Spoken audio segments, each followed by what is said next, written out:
Martina Cole stared at the marriage certificate in her hands, signed just 4 hours ago, and realized with bone-deep certainty that the man she'd married to investigate might be the only person in Seoul who could actually see through her lies. The irony would have been funny if her entire future didn't depend on keeping him in the dark. But some secrets, she was learning, had a way of surfacing at exactly the wrong moment. The decision that would change everything started 3 weeks earlier in a Boston coffee shop that smelled like burned espresso and crushed dreams. Martina sat with her laptop open, staring at an email that made absolutely no sense until it made perfect, terrifying sense. Her best friend, Sandra, had registered her for a tech conference in Seoul without permission, which was annoying but typical.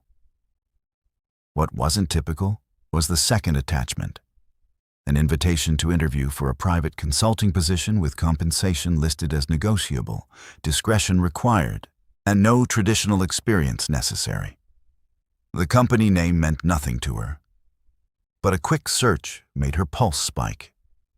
It was a subsidiary of Kang Enterprises, one of the largest corporate conglomerates in South Korea, and the name Kang had been circled in red on her investigation board for 6 months. Her phone rang before she could process it. "Before you start yelling," Sandra said immediately, "just listen.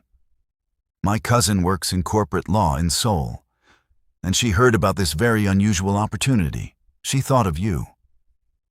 Your cousin has never met me. I've told her everything about you, about your skills, about what you're trying to accomplish. Marty, this is weird. I'm not going to lie, but it's also exactly the access you've been fighting for." Martina closed her laptop and walked outside into the humid evening air. "What opportunity, Sandra?" That email was deliberately vague. "Because it's sensitive. There's a wealthy businessman who needs to get married for inheritance reasons. He's looking for someone smart who understands it's purely business. No romance, just a contract." The words landed like ice water. "You signed me up to be someone's contract bride? I signed you up to hear an offer that could get you inside the corporate networks you've been trying to crack for 2 years. Sandra's voice softened. "The real inner circles where actual decisions get made and actual corruption happens. Isn't that what you've been looking for?" It was exactly what she'd been looking for, which made it feel like a trap. "This is insane." "Maybe. But you're smart enough to hear him out and make your own choice. Worst case, free trip to Seoul and a tech conference. Best case, you get everything you've been fighting for." After they hung up, Martina pulled out her second phone, the one with only 2 contacts. When the woman answered, her voice carried weight that came from decades of chasing truth through darkness. "Hannah," Martina said quietly, "something came up. I think it might be connected to the Kang family."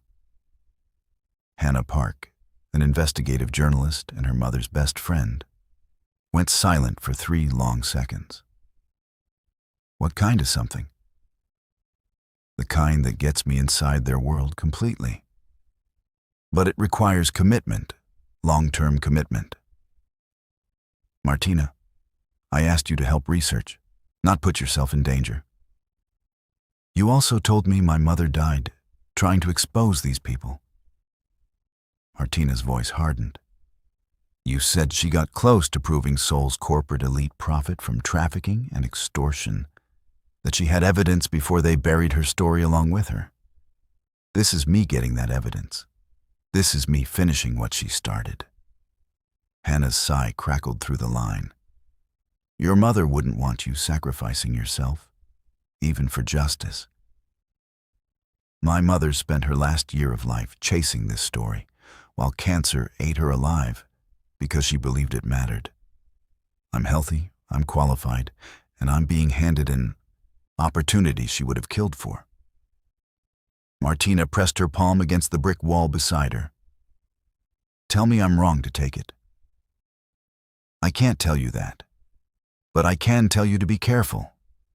To remember that people who profit from darkness don't let light in easily." By the time they finished talking, Martina had made her decision. She was going to Seoul, meeting this desperate billionaire. And if he was connected to the corruption Hannah had been tracking, she was going to get the evidence her mother died trying to find. The fact that it meant lying to everyone, including herself, about whether this was truly just about justice, was something she'd deal with later. Will this choice save her or destroy her? 1 week later, Martina walked into Kang Tower wearing her only expensive suit and tried not to feel overwhelmed. The building rose 70 stories above Gangnam, all glass and steel that caught Seoul's summer light and threw it back like a challenge. Inside, the lobby was marble and gold accents, art that had to be original, silence that felt expensive. The elevator to the 63rd floor moved so smoothly, she barely felt it. When the doors opened, a woman with perfect makeup and a sharper suit greeted her with a smile that was professionally warm and personally cold. "Miss Cole, welcome. Mr. Kang is finishing a call, but he'll see you shortly." Martina followed her through corridors that felt more like a museum, past glass conference rooms where serious people had serious conversations in hushed tones. The assistant stopped at double doors made of wood so dark it was almost black. "He values directness," the woman said quietly, unexpectedly.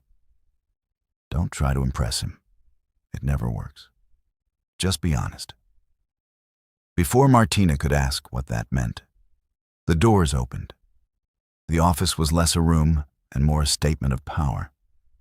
Windows on 2 walls framed Seoul like a conquest. The furniture was minimalist in that way that cost a fortune. And behind a glass desk sat the man who apparently thought marriage was easier than compromise. Kang Jae-Min looked up from his phone, and the impact of his attention felt physical. He was younger than she expected, early 30s maybe, with a face that belonged in magazines.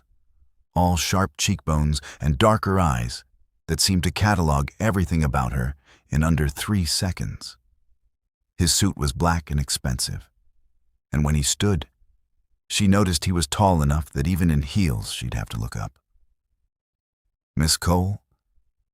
His voice was deeper than she anticipated, with a British accent underneath Korean precision. "Please sit." She sat in the leather chair across from his desk, crossed her legs, and met his gaze directly. "Mr. Kang, you're not what I expected." "Funny, I was thinking the same thing. You're younger than most desperate men." His eyebrow lifted fractionally, and she caught the ghost of amusement. "Desperate is accurate. The age assumption is interesting. What else were you expecting?" Someone cruel, probably arrogant, definitely convinced that women would be lining up for this opportunity. She tilted her head slightly. "How many interviews have you done?" "You're the first." That surprised her. "Then how do you know I'm not what you expected when you have no comparison?" "Because I had 12 other candidates on my list, and I canceled them all after reading your file." He sat back down, fingers steepled in front of him. "MIT graduate, top of your program in data systems and cybersecurity, turned down 3 6-figure corporate offers to do freelance consulting for nonprofits and small tech companies. Either you're independently wealthy, which my research says you're not, or you have principles that outweigh profit. You investigated me. Thoroughly. I don't make decisions blind, especially decisions that last 18 months. His eyes never left her face. "The question is why someone with your qualifications is working for a fraction of what you're worth. Idealism or strategy?" Martina forced herself to hold his gaze, even as her mind raced. He'd done deep research, which meant he might already know more than she'd assumed. Maybe both. Maybe I got tired of building systems for people who use them to exploit others. Interesting answer, also evasive. You're a stranger asking invasive questions about my career choices. Evasion seems appropriate. His smile was brief, but genuine. Fair. Let me be less evasive then. I need a wife for legal and inheritance purposes.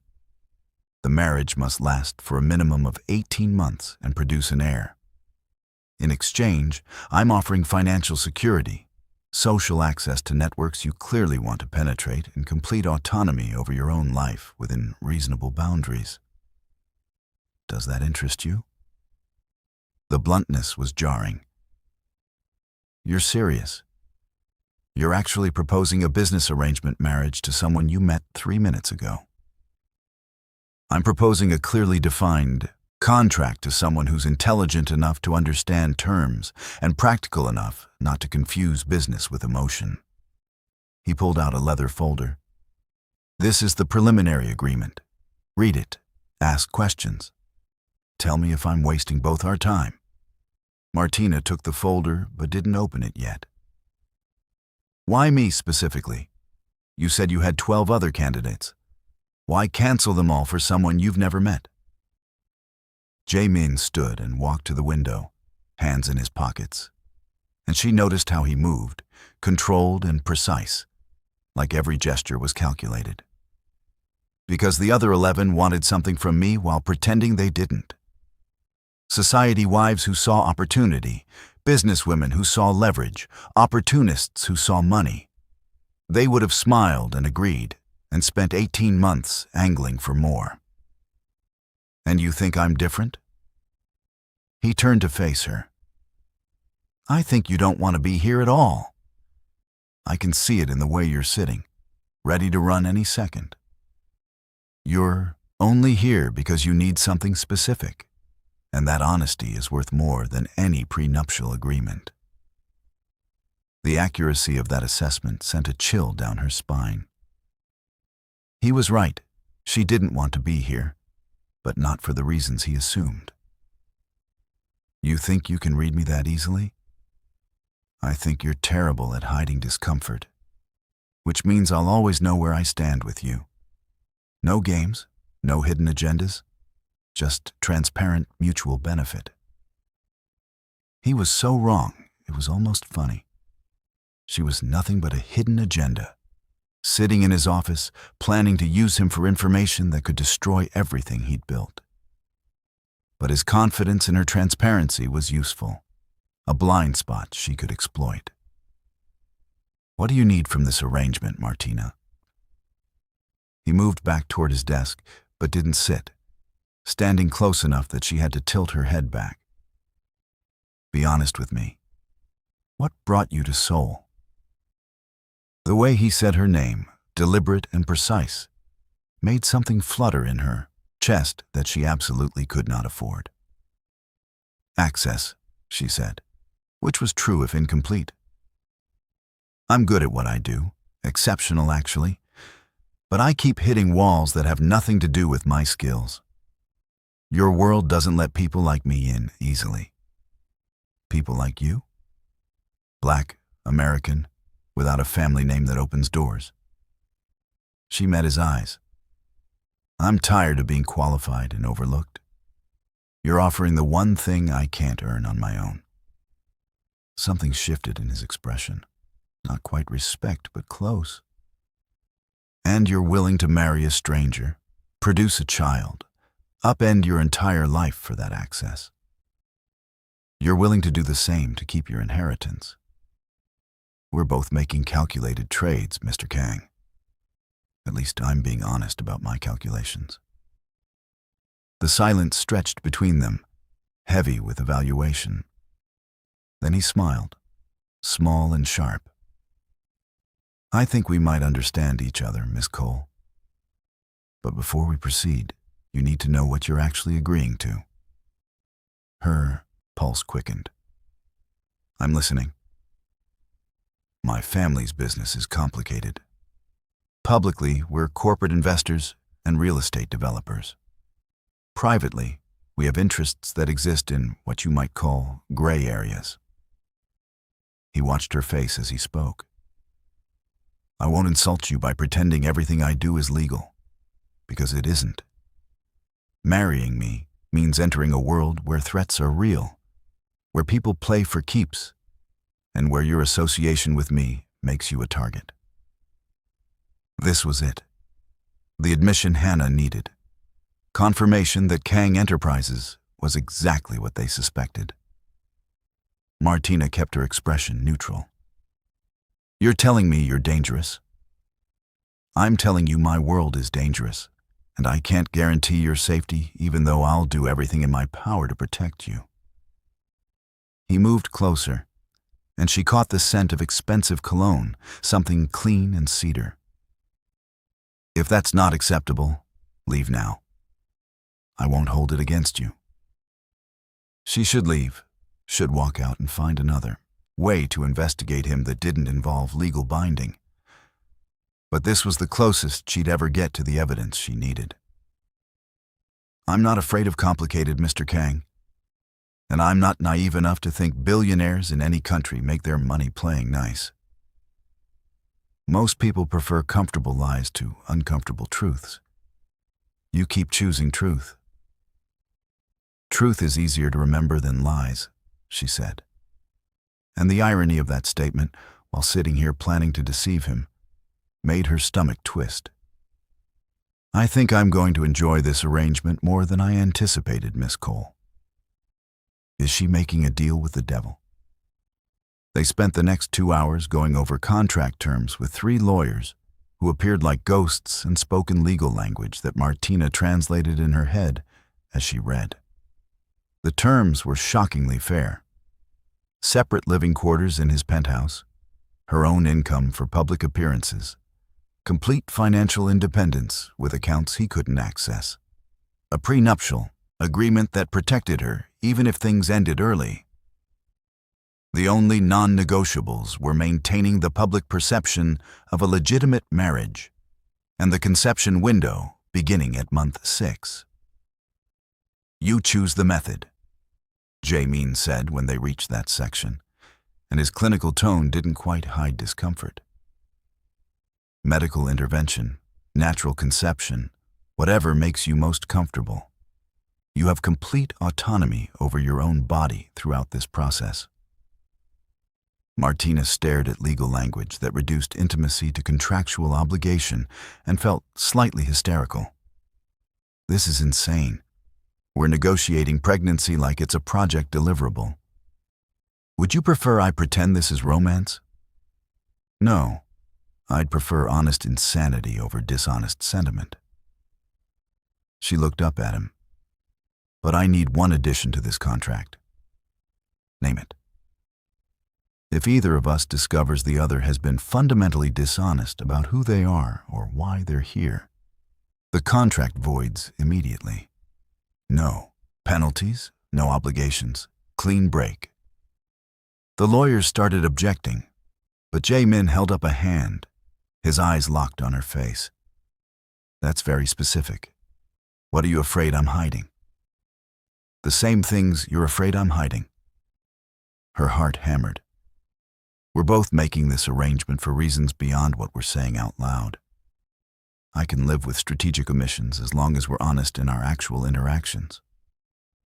But if one of us is fundamentally lying about our purpose, the other deserves an exit. He studied her for a long moment, and she forced herself not to look away. Even though guilt screamed that she was the liar, she was the one with the hidden purpose. This clause was her own trap. Finally, he nodded. Add it, he told his lawyers. Fundamental dishonesty voids the contract. Define fundamental clearly, nothing vague, but the spirit of her request is reasonable. After the lawyers left to draft amendments, Jae-Min poured 2 glasses of whiskey from a crystal decanter, handing her one without asking. To the strangest business arrangement either of us will probably ever make. Martina took the glass, sipped, and the whiskey burned smooth and golden down her throat, probably worth more than her rent. When would this actually happen? As soon as possible. I've already lost 3 months of the deadline. I can't waste more time. He leaned against his desk, close enough that she could see gold flecks in his dark eyes. If you agree, I want the legal ceremony within the week. Small, private, just documentation. We can stage a public announcement later. A week. The timeline made everything suddenly concrete and terrifying. That's fast. Having second thoughts? Third and fourth thoughts? This is insane. Marrying someone I met 4 hours ago. Yes. But it's also the most honest proposition you've probably received. No pretense about love, no games about what we want, just clear terms and mutual benefit. He swirled whiskey in his glass. Most marriages start with lies about forever and die when reality shows up. We're starting with reality. We might actually survive it. Martina laughed, surprising herself. That's either wisdom or cynicism. Both. I stopped believing in romance the night I watched my parents die for it. The casual devastation in that sentence stole her breath. What happened? They loved each other recklessly, thought they could leave my grandfather's empire and start over somewhere safe. Turns out, you don't leave this world just because you want to. His voice stayed level, but his knuckles whitened around the glass. They were murdered when I was 16. Car explosion while I was following in a second vehicle, too far to help, close enough to see everything. Jae-Min, I'm sorry, I didn't mean to. Don't apologize. It taught me valuable lessons about sentiment and trust. Love doesn't conquer anything. Strategy, planning, and emotional distance are what keep you breathing.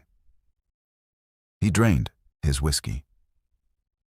I've never been in a real relationship. Never trusted anyone enough. You'll be my first wife and my first attempt at partnership. Lucky you. Something in her chest ached for this man, who'd armored himself so completely that a business arrangement was safer than vulnerability. Lucky me. Her phone buzzed. A text from Hannah. Status? She typed back quickly. Meeting him now looks promising for access. When she looked up, Jae-Min was watching her with that calculating gaze that saw too much. Someone important? Friend checking that I haven't been trafficked. Practical friend. I appreciate practical people. He set down his glass. Take tonight to think about this, Martina. Read the contract thoroughly. Talk to anyone you trust.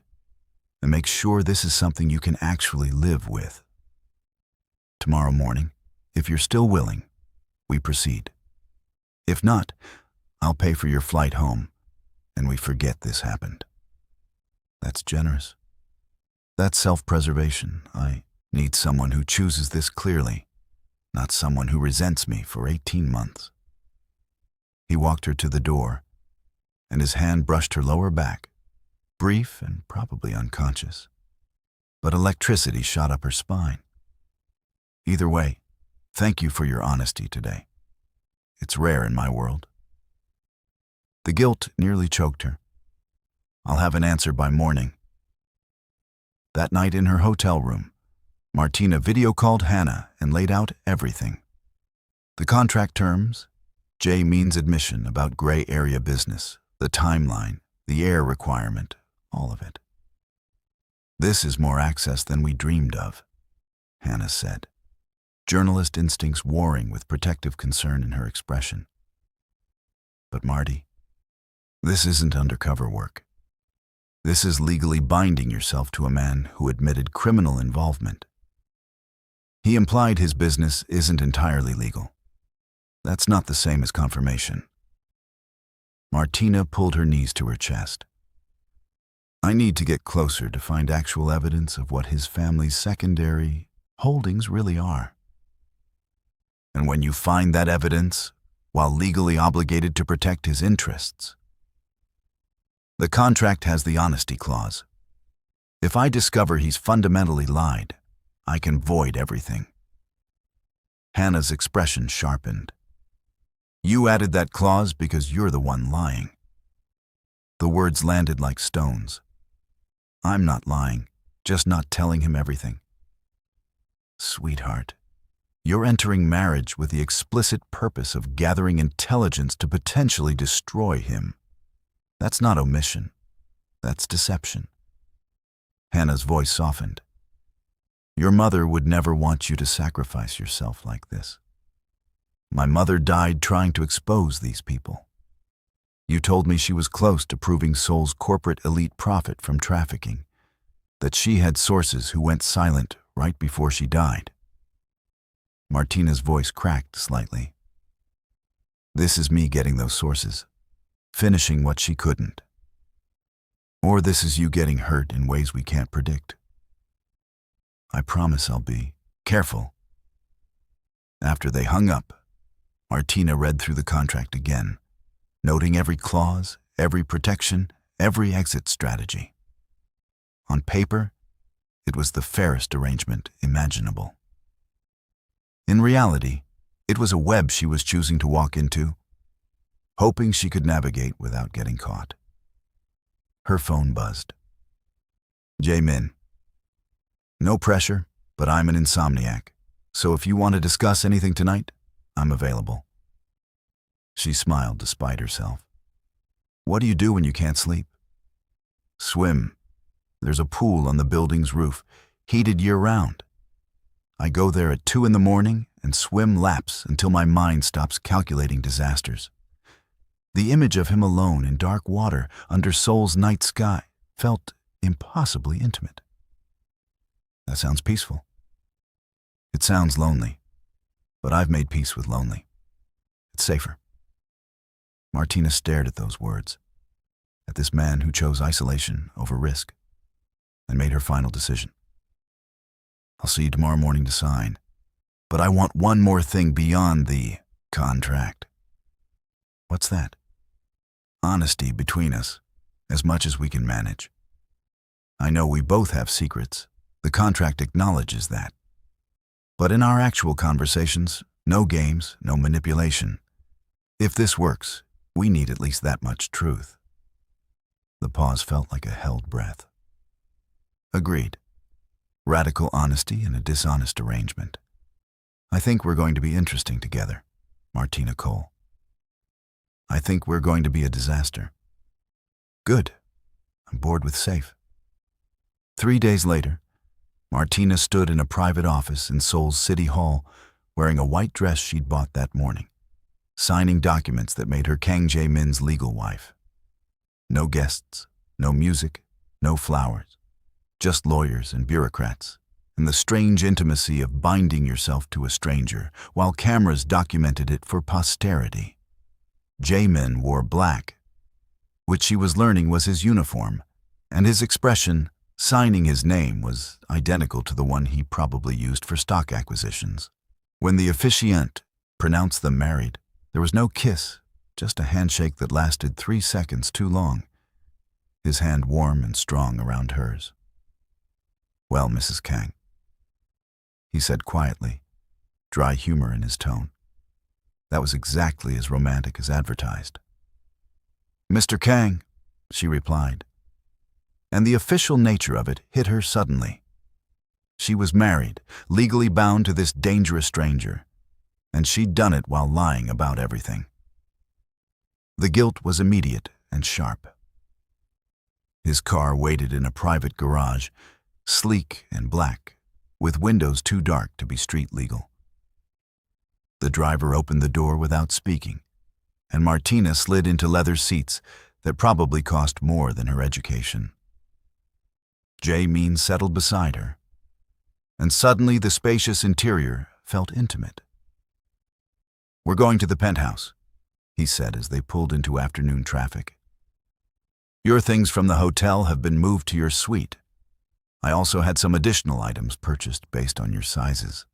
If anything doesn't fit or isn't your style, say so. You bought me clothes. I bought you appropriate attire for events you'll attend as my wife. Consider them work uniforms." He shifted to look at her. "We should discuss expectations before we arrive." "I'm listening."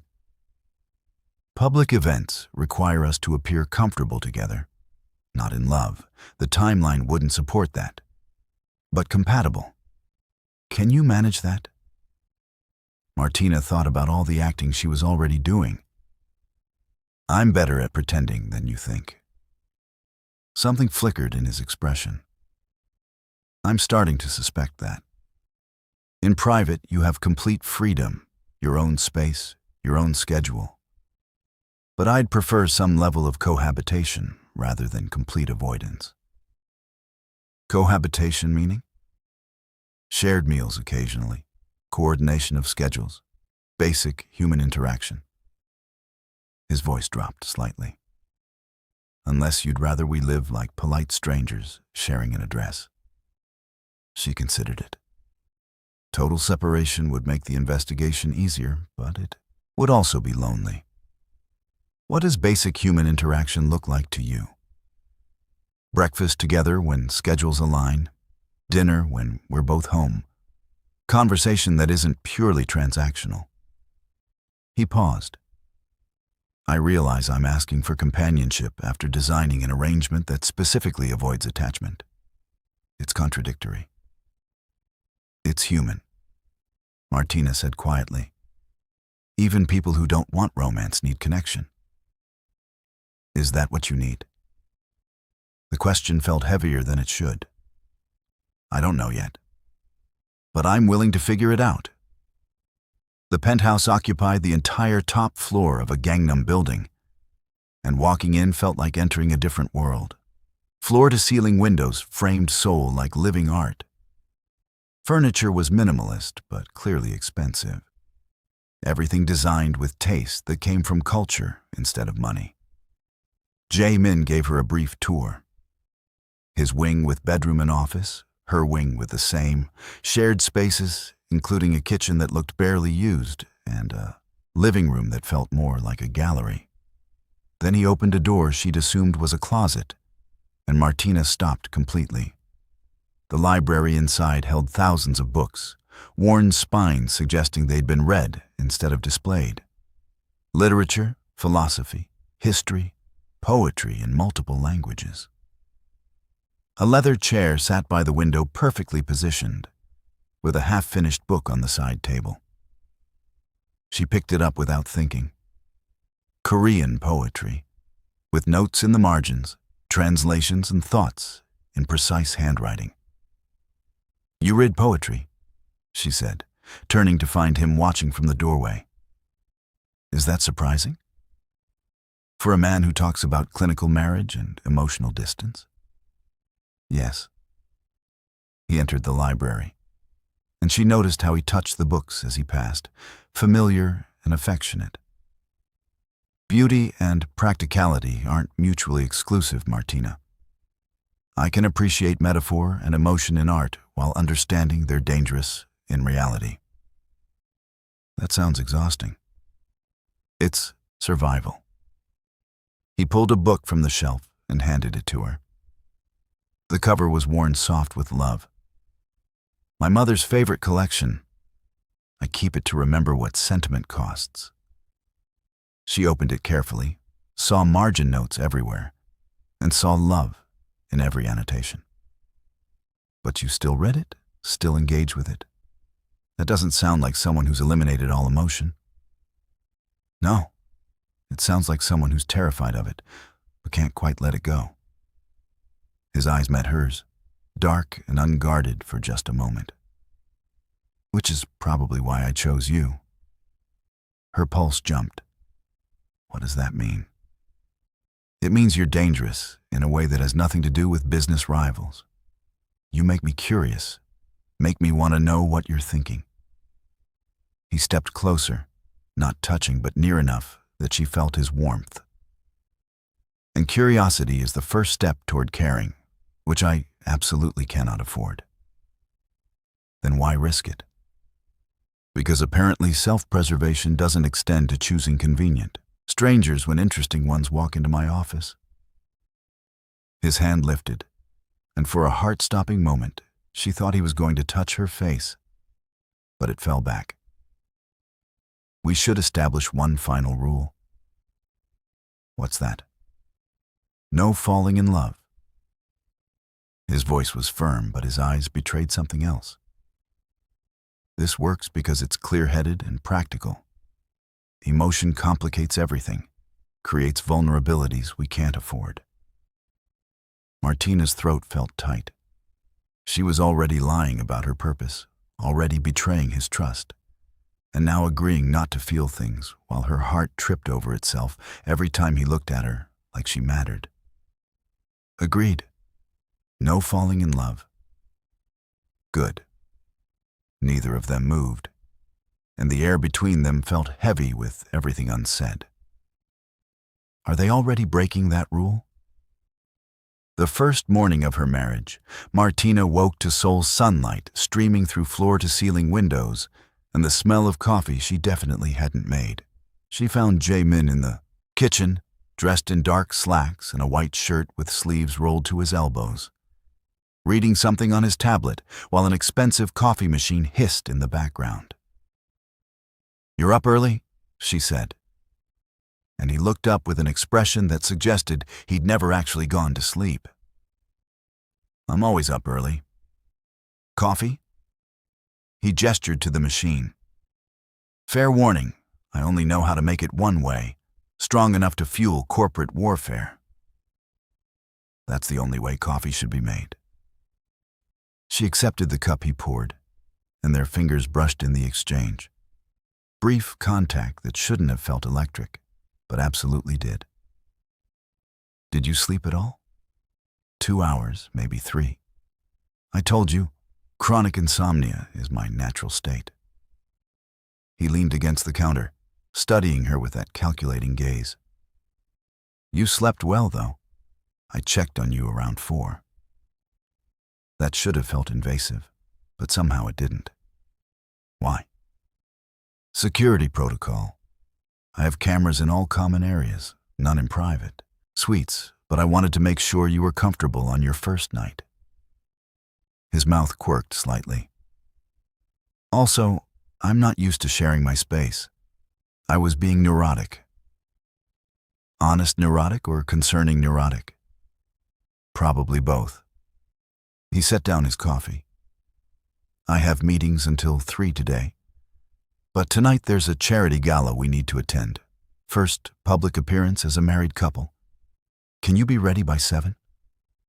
Martina's stomach flipped. "That's fast. We've been married for less than 24 hours. Which is exactly why we need to appear in public before rumors start.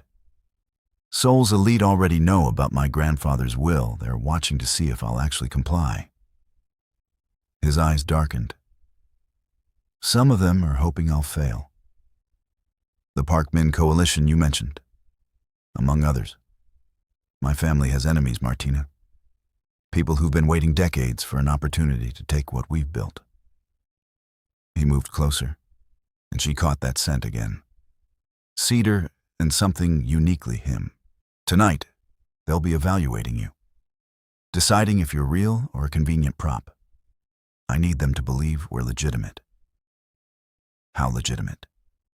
Comfortable with each other, mutually respectful, believably connected, even if not in love.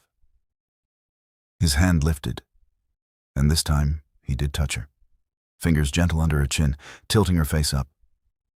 "Can you let me touch you in public without flinching?" Her breath caught. "Yes." "Can you touch me back? Make it look natural?"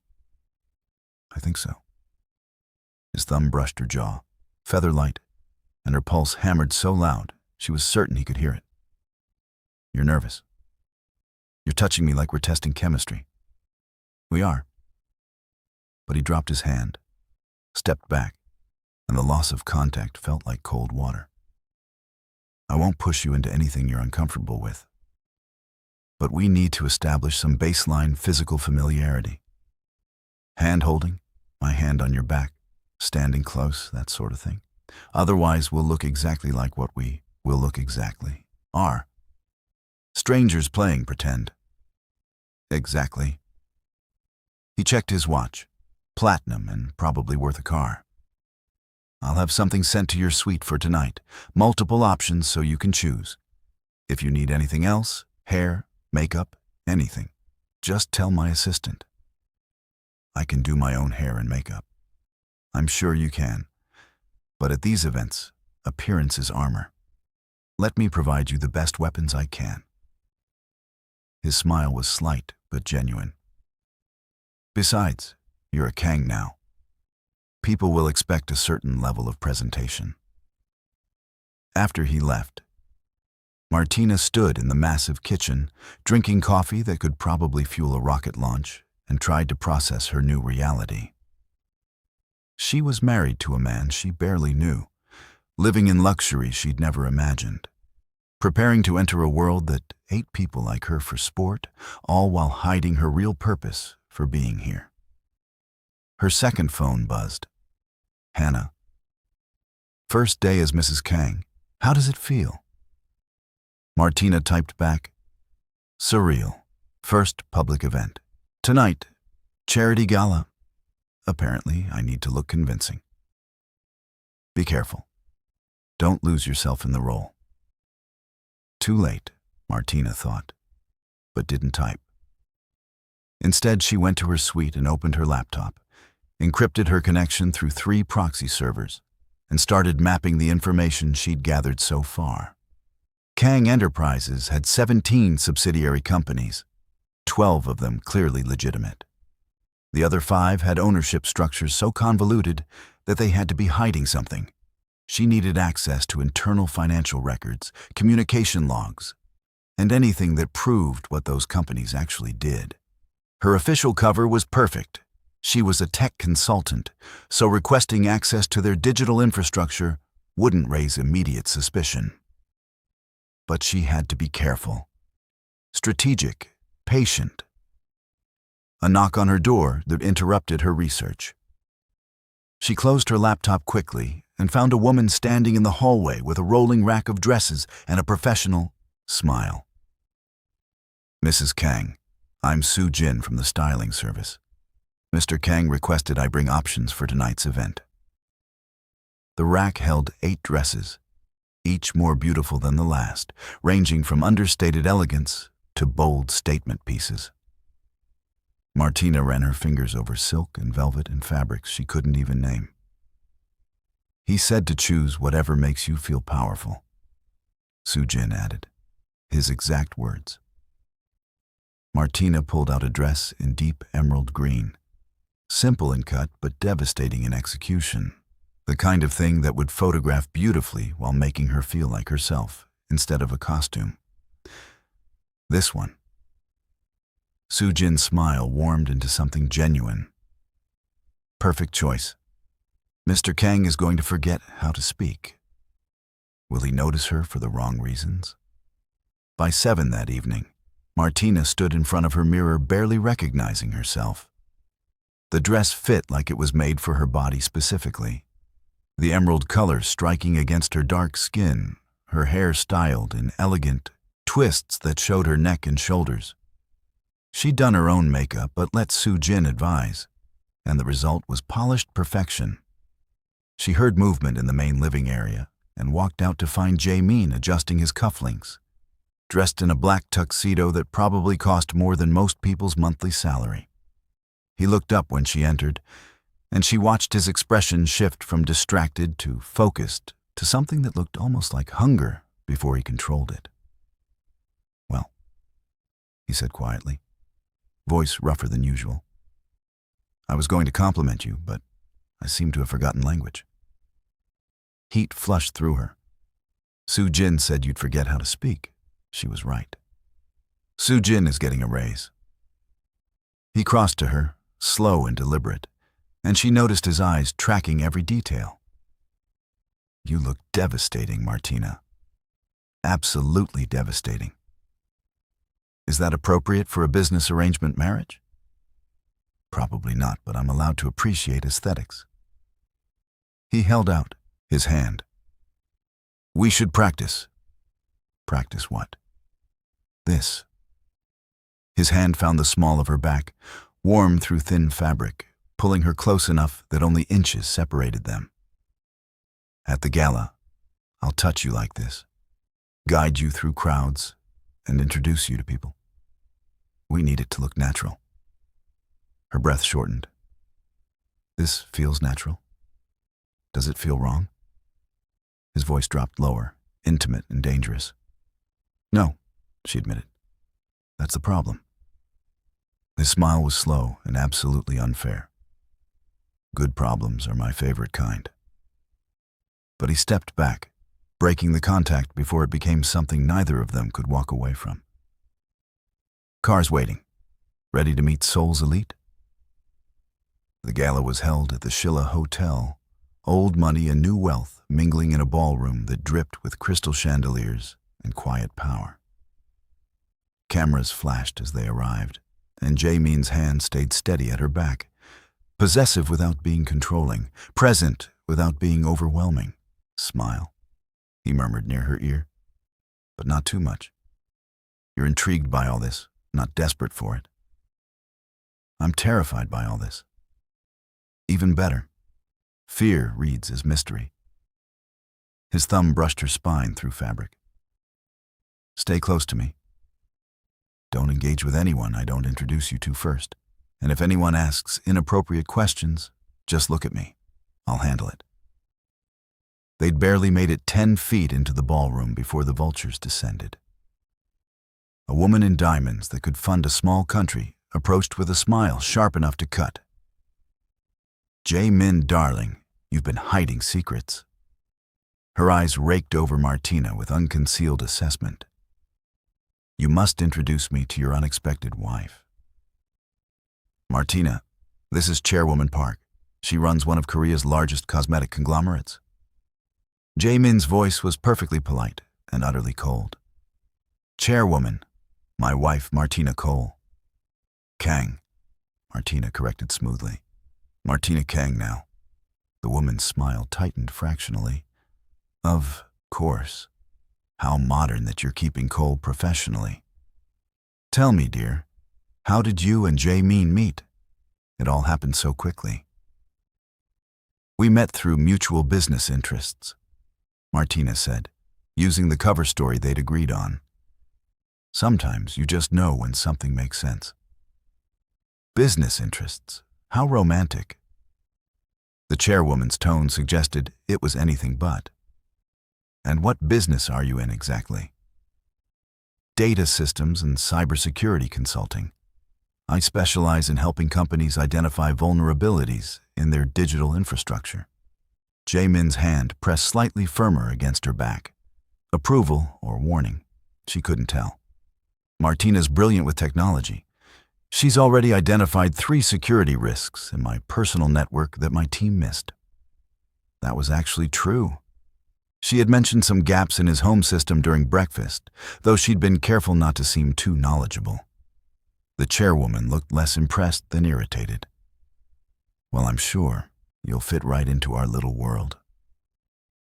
The words dripped condescension, though it can be challenging for outsiders to navigate our social complexities.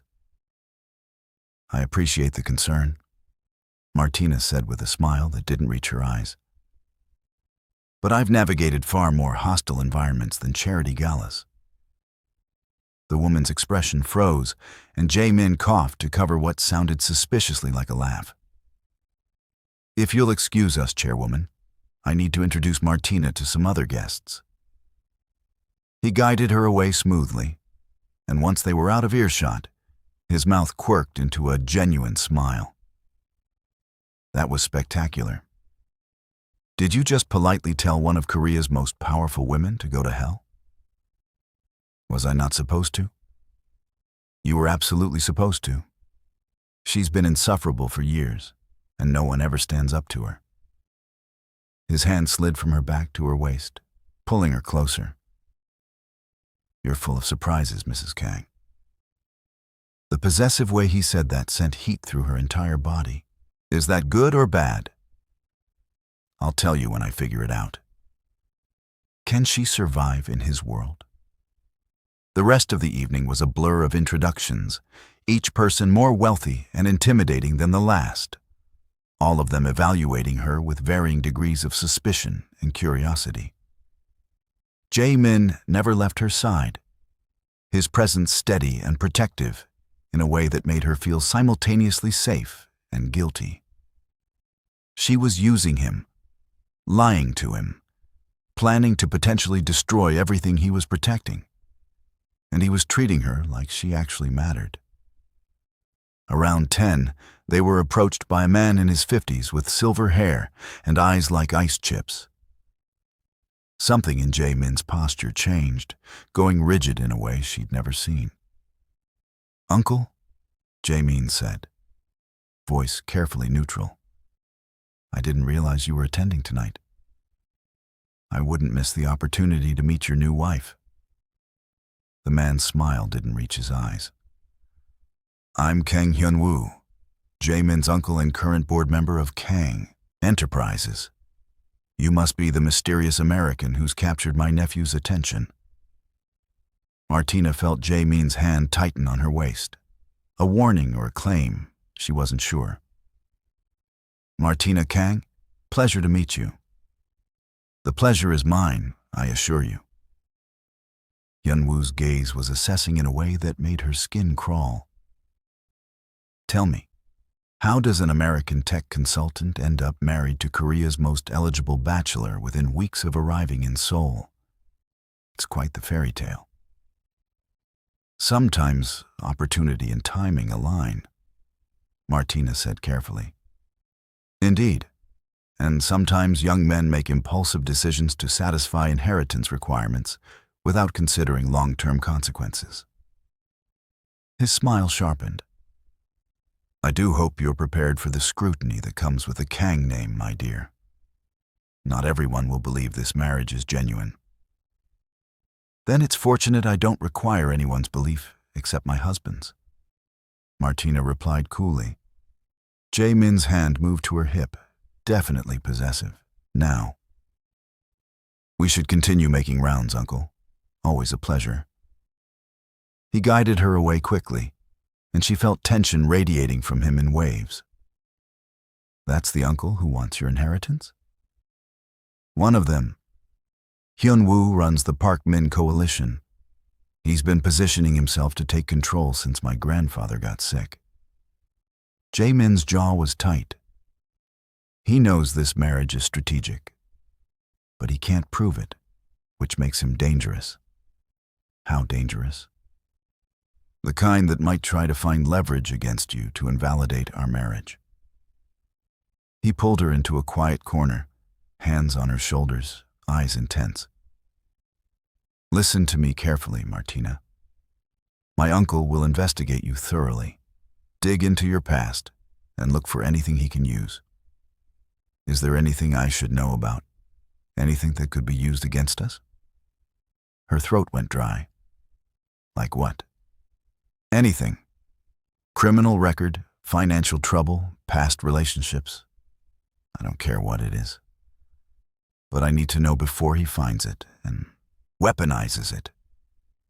This was it. The moment she should tell him about Hannah, about her mother, about the real reason she came to Seoul.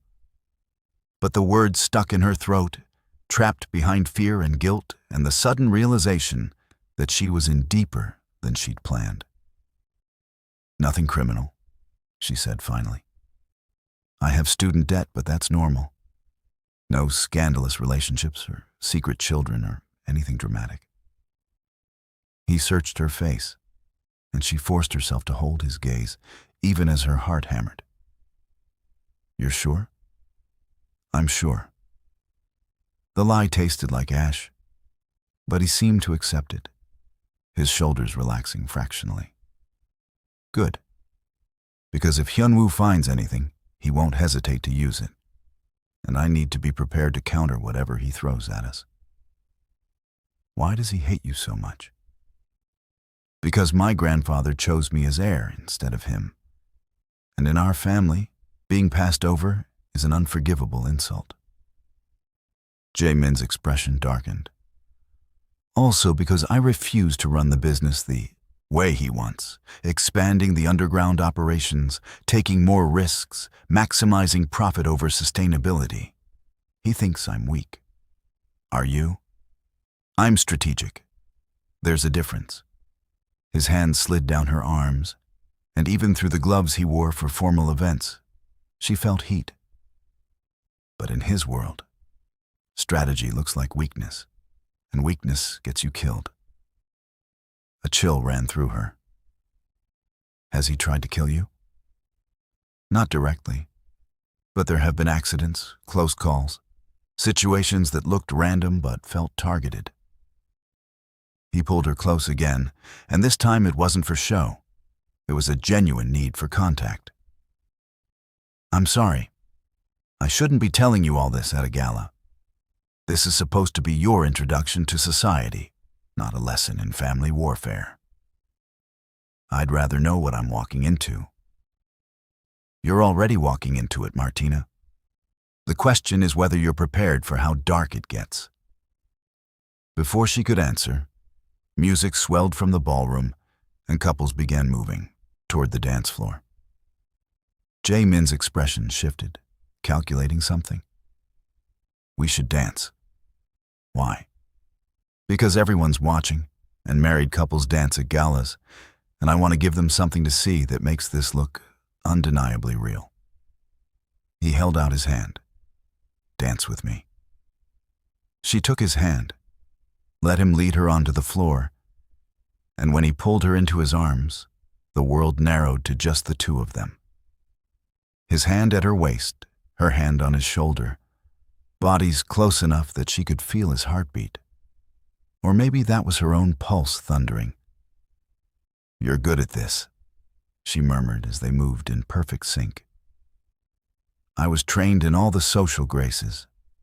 Dancing, small talk, looking like I belong in rooms full of people I despise. His voice was quiet, intimate. But I've never enjoyed it until right now. Why now?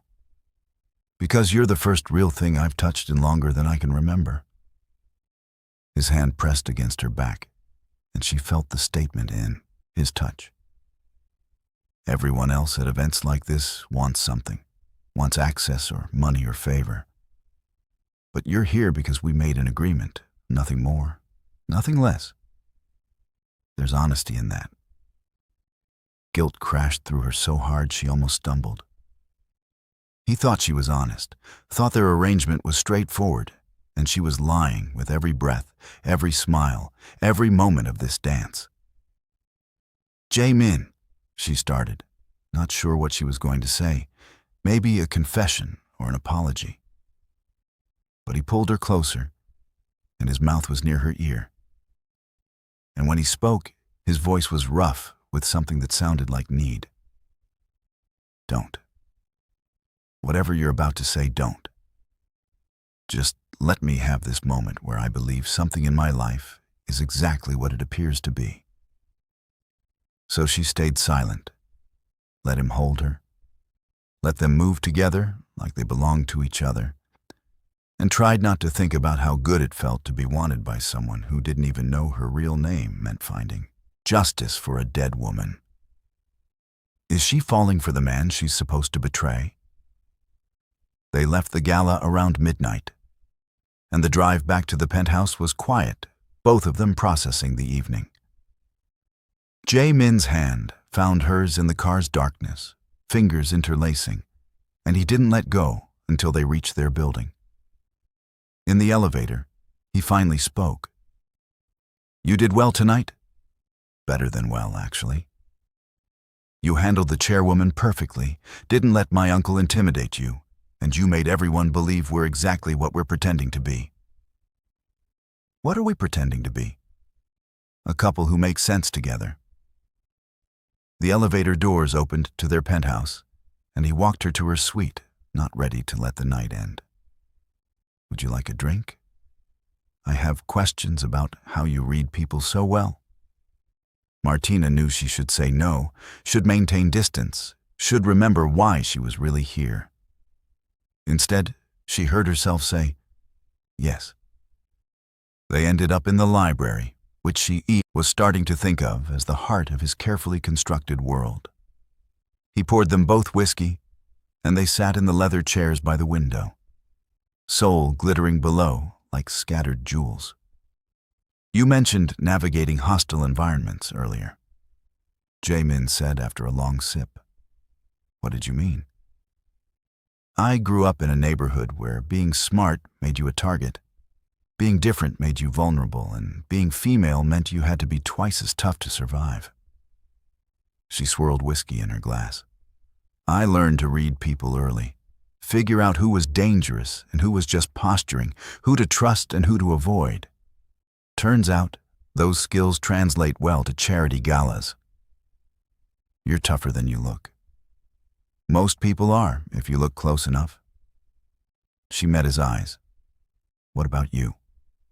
When did you learn to become whoever the room needs you to be? His smile was sad. The day my parents died, I was 16 and suddenly heir to an empire I didn't understand, surrounded by people who wanted to use me or destroy me or both. My grandfather taught me that showing weakness was suicide. So I learned to show nothing at all. That's lonely. Lonely is safe. But his voice suggested he didn't quite believe that anymore. They sat in comfortable silence for a while, drinking expensive whiskey and watching Seoul sleep. Finally, Martina asked the question that had been building all night. Your uncle said you made an impulsive decision to satisfy inheritance requirements. Is that all I am to you? A requirement? Jae-Min set down his glass, turned to face her fully. You started as a solution to a problem, but you're becoming something more complicated. Like what? Like someone I actually want to talk to at the end of difficult days. Like someone who challenges me instead of agreeing with everything I say. Like someone who makes me question whether isolation is actually safer than connection. His eyes held hers. Like a problem I didn't know I wanted. Her breath caught. We agreed not to fall in love. I'm not falling in love, he said, but his voice was uncertain. I'm just noticing you. Is that allowed? I don't know. Is it? He stood, moved to her chair, and held out his hand. When she took it, he pulled her to standing, close enough that she could see gold flecks in his dark eyes, close enough to feel his breath on her skin. Tell me to stop, he said quietly. Stop what? Noticing how you look in emerald green. Noticing how you smell like jasmine and something uniquely you. Noticing how I want to know every thought in your brilliant mind. His hand came up to cup her face, thumb brushing her cheekbone. Tell me to stop, and I will. She should tell him to stop, should step back, should remember this was an assignment and he was a target, and feelings were the enemy of good investigation. Instead, she leaned into his touch and whispered, I don't want you to stop. His control cracked just for a moment, and she saw raw want in his expression before he mastered it again. You're making this arrangement very complicated, Martina Kang. You're the one touching me like you mean it. Maybe I do mean it. Maybe that's the problem. They stood there, balanced on the edge of something neither of them had planned for, both knowing that crossing this line would change everything. Finally, Jae-Min stepped back, and the loss of his touch felt like cold water. We should sleep, he said roughly. We both have early mornings. Jae-Min, please, he interrupted. Let me walk away before I do something we agreed not to do. She let him go, watched him leave the library, and stood alone surrounded by his books and his secrets and her own crushing guilt. She was falling for him, actually falling for the man she was supposed to investigate. And she had no idea how to stop it. Her phone buzzed. Hannah. How was the gala? Martina stared at the message for a long time before typing back. Complicated. I'm in. What she didn't add was that she was in too deep. In his world, in his life, and maybe, terrifyingly, into feelings she absolutely couldn't afford. How do you betray someone you're starting to love? The next 2 weeks fell into a rhythm that felt dangerously like a real marriage. Breakfast together most mornings, Jae-Min teaching her Korean words between sips of coffee, her showing him new music she'd discovered, conversations that ranged from trivial to profound. He'd leave for the office, and she'd spend her days mapping his company's digital infrastructure under the guise of security consulting, finding breadcrumbs that led toward evidence, but never quite enough to prove anything. Evenings, they'd have dinner together when he wasn't working late, and the meals became her favorite part of the day. He was funny when he let himself be, sharp and clever with a dry humor that caught her off guard. He asked about her childhood, her education, her dreams, and she answered, with carefully edited truth, omitting anything about her mother or Hannah or the real reason she was there. The lies were getting easier, which terrified her. On a Thursday evening, she was in her office reviewing encrypted files when Jae-Min appeared in her doorway, looking exhausted. Rough day? She asked. Board meeting with my uncle. He's pushing to expand our casino operations into markets I know are controlled by trafficking rings. Jae-Min ran a hand through his hair. I blocked him, but barely. He has more support than I'd like. Martina's pulse spiked. Trafficking rings. This was exactly what Hannah needed. What kind of trafficking? The worst kind. Human, mostly women and girls, moved through underground networks and sold to the highest bidder. His expression was disgusted. My grandfather drew lines about what businesses we'd enter, and human trafficking was always beyond the pale. But Hyunwoo sees profit margins, not human cost. And you stopped him? For now. But he'll try again, and eventually, he might have enough board votes to override me. He slumped against the doorframe. Some days I wonder if my grandfather was right to think I'm too soft for this world. You're not soft. You have principles. There's a difference. In my family, principles are weaknesses. But he smiled slightly. Though I appreciate you seeing it differently. Martina stood, moved to him, and without overthinking it, wrapped her arms around him. He went still for a moment. Then his arms came around her, and he pulled her close with a sigh that sounded like relief. What's this for? He murmured against her hair. You looked like you needed it. I did. I really did. His hold tightened. Thank you for being here, Martina. For being someone I can talk to about the ugly parts without fear of judgment or exploitation. The guilt was crushing, suffocating. She was absolutely going to exploit what he'd just told her, was already mentally composing a message to Hannah about the trafficking connection. But in this moment, with his arms around her and his heart beating against hers, all she wanted was to be the person he thought she was. You can always talk to me, she said, and meant it even as she hated herself. He pulled back enough to look at her face, and something in his expression shifted. We're breaking our own rules, aren't we? Which ones? All of them.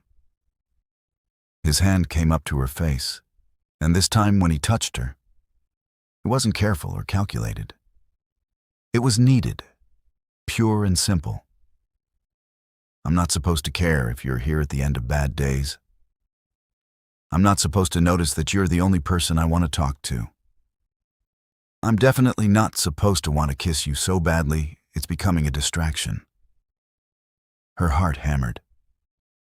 Jae-Min, tell me you don't feel it too. Tell me I'm alone in this, and I'll walk away, maintain the distance we agreed on. His thumb brushed her lower lip, and she stopped breathing. Tell me, Martina. She should tell him exactly that. Should lie one more time to protect them both. Instead, she whispered, I can't. Can't tell me, or can't lie about it? Both. He made a sound low in his throat, something between frustration and triumph. And then his mouth was on hers, and thinking became impossible. He kissed her like he'd been starving for it, deep and demanding and absolutely devastating. She kissed him back with equal hunger, hands fisting in his shirt, pulling him closer, needing more contact, more everything. They stumbled backwards until her back hit the wall, and his hands were in her hair, on her waist, everywhere, and not enough. She'd been kissed before, but never like this. Never with such focused intensity, like she was the only thing in the world that mattered. When they finally broke apart, both breathing hard, he rested his forehead against hers. We can't do this. I know. This complicates everything.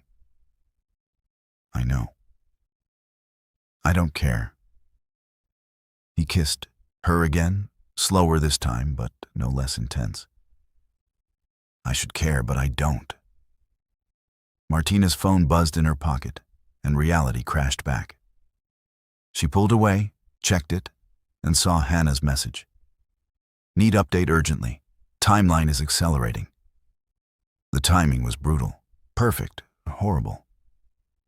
She looked at Jae-Min, his lips still swollen from kissing her, his eyes dark with want, and knew she had to choose. The mission or the man? What will she sacrifice for the truth? Martina pulled away from Jae-Min, her phone still buzzing in her hand, and watched confusion then concern cross his face. I need to take this, she said, hating the way her voice shook. Now? His hands were still on her waist, reluctant to let go. It's important. She slipped from his embrace and stepped into the hallway, answering Hannah's call with a whisper. This isn't a good time. Make it a good time. I just got intel that the Kang trafficking operation is moving a shipment through Incheon port tomorrow night. If we're going to expose this, we need documentation, photos, something concrete. Hannah's voice was urgent.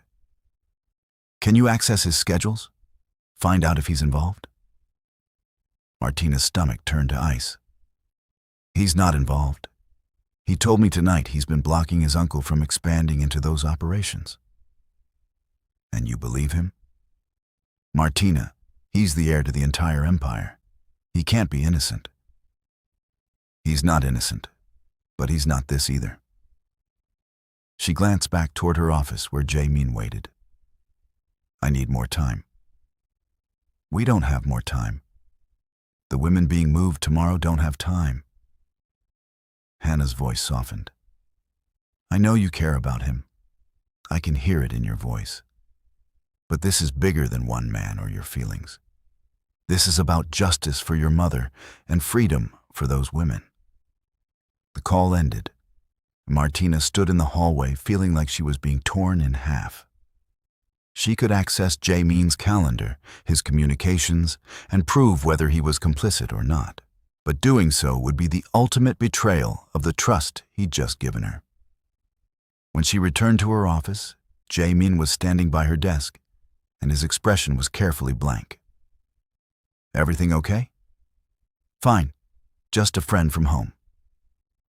The same friend who checks on you regularly? He moved closer, and she noticed his eyes tracking her face, reading her the way he read everyone. You're upset. I'm not. Martina, we just kissed like the world was ending, and now you're shutting down completely. Talk to me. She wanted to, desperately wanted to tell him everything, about her mother, about Hannah, about the real reason she came to Seoul. But the words stuck in her throat, trapped behind fear and guilt and the terrible knowledge that the truth would destroy whatever was building between them. "I'm just overwhelmed," she said finally. "This whole situation, us, the kiss, it's a lot." He studied her for a long moment, then nodded slowly. "You're right. I pushed too hard, too fast. I'm sorry. Don't apologize." "I am sorry, though. We had an agreement, and I violated it because I couldn't control myself." He stepped back, putting physical distance between them. "It won't happen again." That should have been a relief. Instead, it felt like a loss. "Jae-Min, I didn't say I didn't want it. But you're scared of it, I can see that. And I won't push you into something you're not ready for." His smile was sad. "Get some rest, Martina. We both need clear heads." After he left, she sat at her desk and stared at her laptop, Hannah's words echoing in her mind. The women being moved tomorrow don't have time. She pulled up Jae-Min's calendar through the shared access he'd given her for coordinating schedules, and her heart sank. Tomorrow night, he had a meeting scheduled at Incheon Port, listed only as family business emergency. No, she thought. No, he wouldn't. He'd just told her he opposed the trafficking operations, had fought his uncle on it. But the meeting was there, undeniable and damning, unless he was going to try to stop it. She needed to know for certain, which meant she needed to follow him tomorrow, document everything, and pray that what she found proved his innocence rather than his guilt. Can she trust him? Or is she being played? The next day dragged with excruciating slowness. Jae-Min left early for the office, and Martina spent the morning setting up her plan. She rented a car under a fake name, purchased a camera with a telephoto lens, and mapped 3 different routes to Incheon Port in case she needed to avoid detection. Around noon, her phone rang with Jae-Min's name on the screen. "Hey," she answered, trying to sound normal. "I have to cancel dinner tonight. Something came up with a business that I need to handle personally." His voice was tight with tension. "I'll probably be late. Don't wait up." "Is everything okay?" "It will be, I hope." He paused. "Martina, if something happens to me, there's a safe in my office. The combination is your birthday. Everything you need to know about my family's real operations is in there." Her blood went cold. "Why are you telling me this?" "Because I'm about to do something dangerous. And if it goes wrong, I need someone I trust to know the truth." His voice softened. "I know we've only been married a few weeks, but you're the only person in my life I actually trust. That means something." Tears burned her eyes. "Jae-Min, don't do anything stupid." "Too late. I've been doing stupid things since the moment I met you." He laughed, short and rough. "I'll see you tonight, okay? We need to talk about what happened yesterday, about what we're doing here." "Okay." After they hung up, Martina sat frozen, his words replaying in her mind. He trusted her, the only person in his life he trusted, and she was planning to follow him, spy on him, and gather evidence against him. But he'd also just told her where to find the truth about his family's operations, which wasn't something a guilty man would do. She grabbed her keys and headed for Incheon. The port at night was a maze of shipping containers and harsh lights, an industrial sprawl that smelled like salt water and diesel fuel. Martina parked 3 blocks away and approached on foot, camera ready, heart hammering against her ribs. She spotted Jae-Min's car near Warehouse 17, and nearby, 3 black vans with windows too dark to see through. Men in suits stood guard, and even from a distance, she could feel the violence radiating from them. Then she saw Jae-Min emerge from his car, alone, and walked directly toward the warehouse. He moved like he owned the space, confident and controlled. But she noticed his hand stayed near his jacket pocket, where she suspected he carried a weapon. The warehouse door opened, and his uncle Hyun-woo stepped out, flanked by 4 armed men. "Nephew," Hyun-woo's voice carried across the space, "I didn't expect you to handle this. Personally. You didn't give me a choice. You scheduled this shipment after I explicitly blocked the trafficking expansion." Jae-min's voice was ice. "Where are they?" "The merchandise? Inside, waiting for transport to the buyer." Hyun-woo smiled. 23 girls, ages 14 to 22, all purchased legally in countries where such things are legal, now being relocated to markets where they'll be quite profitable. Martina's stomach turned, and she raised her camera, starting to document everything. "Purchased legally," Jae-min repeated, and she heard fury beneath his control. "You mean trafficked, stolen from their families, or sold by people who should have protected them?" Semantics. The point is, this shipment alone will generate $15 million in profit, and it's happening whether you approve or not. I have the board majority now, Jae-min. You're outvoted. Actually, you don't have the majority. You have proxies from board members who don't know what they're voting for. Jae-min pulled out his phone, but they're about to find out. He pressed something on his screen, and suddenly, the area was flooded with light. Police vehicles appeared from everywhere, surrounding the warehouse, with officers pouring out, weapons drawn. "Kang Hyun-woo, you're under arrest for human trafficking," a voice boomed over a loudspeaker. Hyun-woo's face went purple with rage. "You betrayed your own family. You betrayed everything our family was supposed to stand for." Jae-min's voice was steady, final. "I'm just cleaning house." Chaos erupted. Hyun-woo's guards tried to run, but police were everywhere, and within minutes, they were all in custody. Officers entered the warehouse, and Martina watched as young women were led out. Scared and confused, but alive. Safe. Jae-min supervised everything with calm authority, speaking to police commanders, coordinating with what looked like federal agents.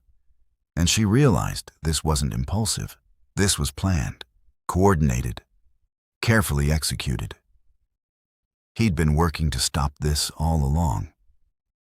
She was lowering her camera when someone grabbed her from behind, hand over her mouth, dragging her backwards into the shadow between containers. She fought, but her attacker was strong, professional, and within seconds, she was zip-tied and being shoved into a car. The last thing she saw before a bag went over her head was Jae-min, still coordinating the raid, unaware she'd been taken. Is this the price of getting too close? Martina lost track of time in the darkness, the car driving for what felt like hours, but was probably only 20 minutes. When the bag was finally removed, she was in a warehouse office, hands still bound, facing a woman in an expensive suit who looked vaguely familiar.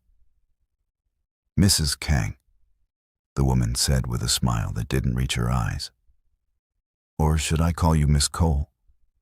Or perhaps Miss Park, after your mother's friend, Hannah Park?" Martina's blood turned to ice. "Who are you?" "I'm the person who's been watching you since you arrived in Seoul. Did you really think we wouldn't notice an American tech consultant suddenly marrying into the Kang family?" The woman pulled out a folder and tossed photos across the desk. Pictures of Martina meeting with Hannah, researching the Kang family and encrypted communications. "You're an investigator, working to expose the Kang trafficking operations. You're wrong. Please don't insult my intelligence. The question is what to do with you now that Kang Hyun-woo is in custody and your investigation is compromised." She leaned forward. Does Jae-Min know what you really are? He knows everything he needs to know. That's a no then. Interesting. The woman pulled out a phone. I could call him right now, tell him his beloved wife is actually an undercover operative sent to destroy him, watch his world shatter in real time. Or, because there was always an or you disappear quietly, leave Seoul tonight, never. Contact him again, and I don't reveal your deception. He gets to keep his illusions, and you get to keep your life. Martina's mind raced. Why would you offer me that? If I'm such a threat, why not just kill me? Because I've spent 3 weeks watching you fall in love with him while lying about everything. That kind of cosmic irony deserves a tragic ending, not a violent one. The woman smiled. Besides, killing you would make you a martyr. Leaving him voluntarily will just break his heart, which is far more satisfying. You're sick. I'm practical. So what's it going to be? Disappear quietly or watch his face when I tell him the truth?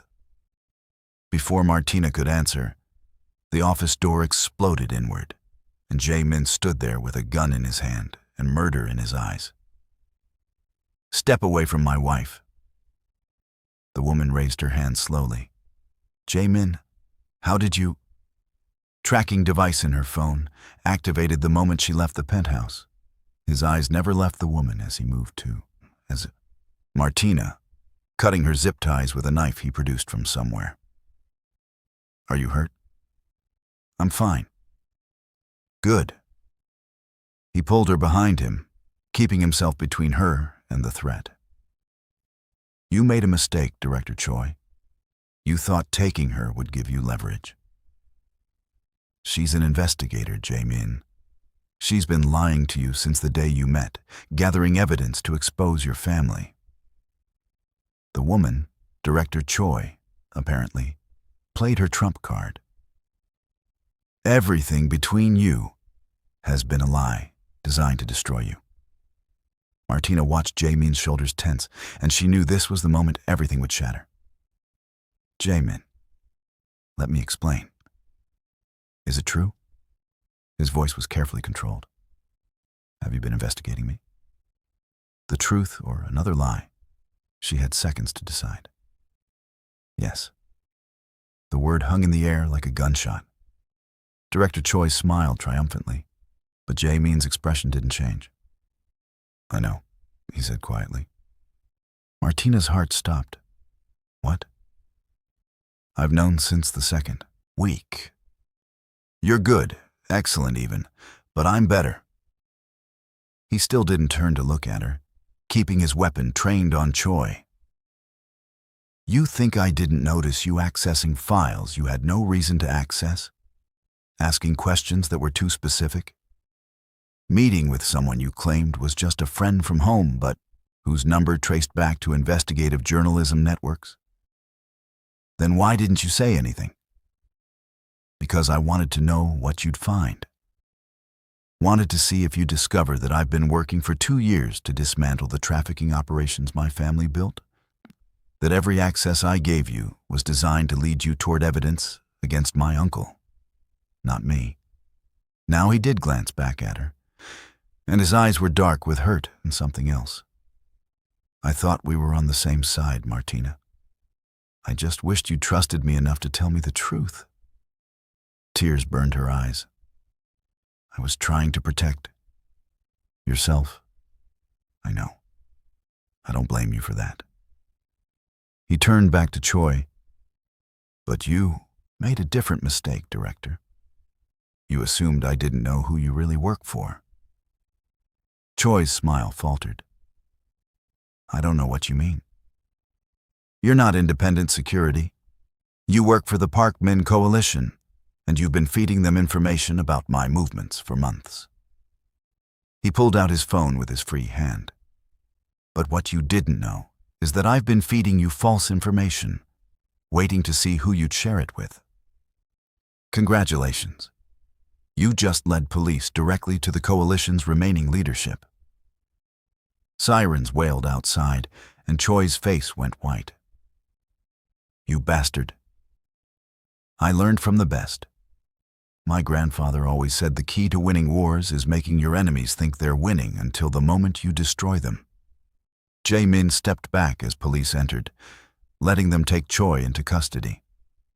Enjoy prison, Director. Once they were alone, he finally turned to face Martina fully, and she saw everything in his expression, hurt and betrayal and anger, and underneath it all, something that looked heartbreakingly like love. So, he said quietly, should we talk about the fundamental dishonesty clause in our contract? Can love survive built on lies? They didn't talk.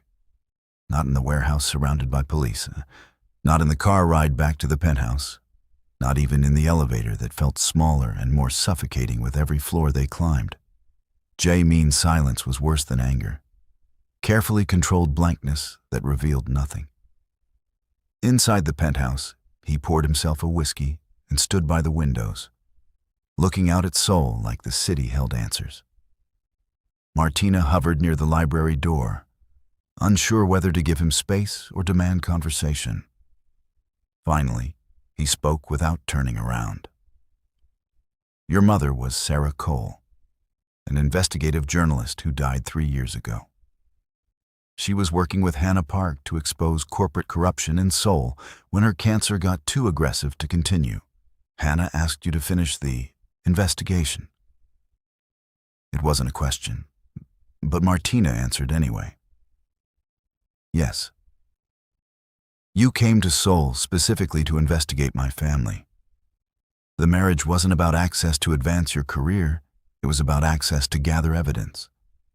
Yes. Everything you've told me about why you're here has been a lie. Not everything. She moved into the room, needing him to look at her. My career struggles are real. My desire to break into corporate networks was real. I just didn't tell you I wanted to break in to expose corruption, not join it. He finally turned, and his eyes were devastatingly cold. Did you plan to seduce me too? Was that part of the strategy? No.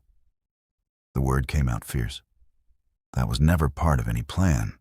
That was me being an idiot who couldn't keep her feelings separate from her mission. Your feelings. He laughed, bitter and sharp. Which feelings were those? The ones where you kissed me like you meant it? Or the ones where you lied to my face every single day? Both. All of it. She crossed to him, desperate for him to understand. Jae-Min, I came here for an investigation. But I stayed because you're not what I expected. You're good, genuinely good, trying to fix your family's evil from the inside, and I fell for you despite knowing I shouldn't. Convenient timing for that revelation, right after you're caught. The accusation stung because it was fair. I know how it looks. I know you have no reason to believe me. But I swear, everything between us, the conversations, the connection, the way I feel when you look at me, that's real. That was always real. He set down his glass with careful precision. Do you know what the worst part is? I knew you were lying, and I let myself fall for you anyway. I told myself it didn't matter what you were hiding as long as you were helping me destroy my uncle's operations. I made excuses for your deception because I wanted you to be exactly what you seemed like in those honest moments between the lies. I was exactly that. I am exactly that. No, you're someone who married me under false pretenses, who let me trust you while planning to potentially destroy everything I'm trying to build, who made me believe, for the first time in my life, that maybe I could have something real. His voice cracked slightly. You made me hope, Martina, and hope is the most dangerous thing you could have given me. Tears spilled down her cheeks. I'm sorry. I'm so sorry. I never meant to hurt you. But you did. You hurt me in ways I didn't think I could still be hurt. He moved to his bar, poured another drink with shaking hands. The contract has a fundamental dishonesty clause. You violated it completely. We should end this. Clean break like we agreed. Is that what you want? What I want doesn't matter. What I want hasn't mattered since I was 16 years old and learned that wanting things gets people killed. He drained the whiskey. You should pack. I'll have my lawyers draw up the dissolution papers by morning. Jae-Min, please, just listen. I'm done listening to you, Martina. I'm done believing words that might be true or might be strategy. He finally looked at her, and the pain in his eyes nearly broke her. Get out, please, just get out. She wanted to fight, wanted to make him listen, wanted to explain that she loved him.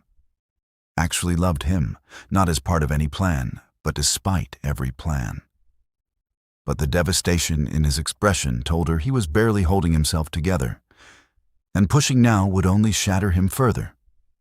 So she left, returned to her suite, and started packing with hands that wouldn't stop shaking. Is this how their story ends? Martina was halfway through packing when her door opened without a knock. She spun, expecting Jae-Min, but instead found an older woman in elegant clothes, with eyes that were eerily familiar. You must be the American girl who broke my grandson's heart, the woman said, moving into the room with the kind of authority that filled spaces. I'm Kang Mi's son, Jae-Min's grandmother. I thought I was told all Jae-Min's grandparents were dead. My husband is dead. I am merely retired from public life. Mi's son settled into the chair by the window like she owned it, which technically she probably did. But I still keep track of family business. And when my sources told me Jae-Min had married an American investigator and then arrested his own uncle, I decided it was time to come out of retirement. Martina's defenses went up. Did you come here to threaten me? Because I've had enough of that tonight. I came to tell you a story about my husband and his empire. Mi's son's expression was unreadable. Sit down, child. You need to hear this. Against her better judgment, Martina sat. My husband built the Kang Empire from nothing, and in the process, he made deals with devils. Trafficking, extortion, violence, all the ugly ways desperate men gain power. I hated it, hated what he became. But I loved him too much to leave. Mi-soon's eyes grew distant. Our son, Jae-Min's father, hated it too. He tried to leave, tried to take his wife and child somewhere clean and safe. My husband had him killed for it. Martina's breath caught. Jae-Min thinks business rivals killed his parents. Jae-Min thinks what my husband wanted him to think. But the truth is, my husband ordered the hit because he couldn't tolerate the betrayal of his own son, choosing morality over family loyalty. Mi-sun's voice hardened.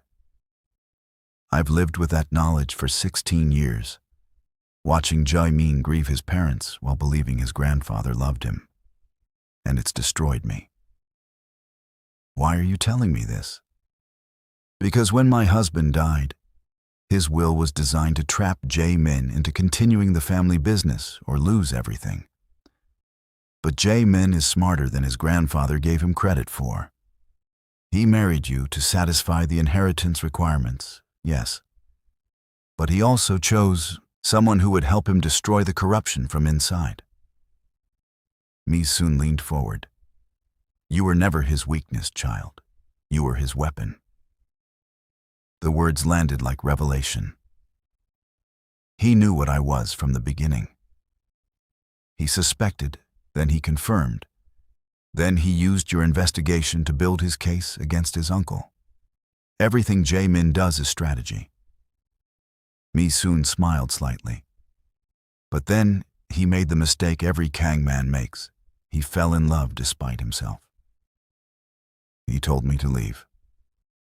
Because he's hurt and angry and terrified. The last person he loved openly was murdered for it. Mi-sun stood, moved to the window. But if you leave now, you confirm every fear he has about connection being dangerous and love being weakness. You prove that caring about people means losing them. What am I supposed to do? He won't even look at me. Fight for him. The way his mother should have fought for his father instead of running. The way I should have fought against my husband instead of enabling him. Mi soon turned, and her eyes were fierce. Don't let that boy destroy his own chance at happiness because he's too scared to reach for it. After Mi-sun left, Martina stood alone in her suite, surrounded by half-packed bags and impossible choices. She could leave, honor Jae-Min's request, let him push her away, and pretend the last month hadn't changed everything. Or she could fight for something real, even if it meant risking complete rejection. Her phone buzzed. Hannah. Police just announced major trafficking bust in Seoul. Kang family involved. Are you safe? Did you get what we needed? Martina looked at the message for a long time before typing her response. I got everything we needed. Kang Jae-Min is working with authorities to dismantle his family's trafficking operations. He's one of the good ones. I'm sending you all the evidence, but I need you to understand, he's not the villain in this story. Hannah's response was immediate. Are you in love with him? Yes. Then stop texting me and go fix it. Martina set down the phone, looked at her half-packed bags, and made her decision. Will she fight for him or let him go? She found Jae-Min on the roof, in the pool he'd mentioned weeks ago, swimming laps at nearly 2 a.m. like his life depended on outpacing his demons. He didn't notice her at first, and she watched him cut through dark water with mechanical precision, alone under Seoul's night sky. When he finally stopped, treading water in the deep end, he saw her standing at the pool's edge. I told you to leave, he said, voice echoing off tile. I know. I'm not good at following orders. She kicked off her shoes, sat at the pool's edge with her feet in the water. Your grandmother came to see me. That got his attention. He swam closer, still keeping distance, but curious. Mi-sun came out of retirement. This must be serious. She told me the truth about your parents, about your grandfather. His expression went carefully blank. I don't know what you're talking about. Yes, you do. You've always known, haven't you? That your grandfather ordered the hit. That your own family killed your parents for trying to leave. She watched understanding and pain war in his eyes. How long have you been planning to destroy your family's empire from inside? Since the day I turned 18 and gained access to my grandfather's real files. He moved to the pool's edge, close enough to touch, but not touching. I've spent 14 years building evidence, gaining trust, positioning myself to dismantle everything he built. The trafficking, the extortion, all of it. And I walked in with my amateur investigation, thinking I was going to expose you. You walked in and gave me the perfect cover. An outside investigator married to me, gathering evidence that couldn't be dismissed as family betrayal. His smile was bitter. You were useful, Martina. That's why I chose you. The words were meant to hurt, and they did. Is that all I was? Useful? At first, yes. But then you became something else. Something I didn't plan for and couldn't control. He hauled himself out of the pool in one smooth motion, water streaming from his body. And she noticed scars she'd never seen before. Evidence of a life more violent than he'd admitted. You became the person I wanted to tell everything to. The person whose opinion mattered. The person who made me think maybe I could have something good after all the destruction was done. I still want to be that person. How can I trust that? How can I trust anything you say when everything before was lies? He grabbed a towel, rubbing it roughly through his hair. I know why you lied. I even understand it. But understanding doesn't erase the betrayal, Martina. It doesn't make it hurt less. She stood, moved into his space, refusing to let him retreat. You're right. I lied to you about why I came here. I lied about my investigation. I lied about my intentions. She put her hand on his chest, felt his heart hammering beneath her palm. But I never lied about this, about us, about the way I feel when you look at me like I matter. Martina, his voice was rough, breaking. I love you, Jae-Min. I fell in love with you, despite knowing I shouldn't. Despite every plan I made. Despite trying so hard not to care. Her other hand came up to his face, and she felt him lean into the touch, even as he tried to resist. And I think you love me too, which is why this hurts so much. If I were just useful, you would have let me go without this much pain. Love isn't enough. My parents loved each other, and it got them killed. Your parents tried to run from the darkness instead of fighting it. But we're not running, are we? We're burning down the empire together. She rose on her toes, bringing their faces close. I'm not asking you to forgive me instantly.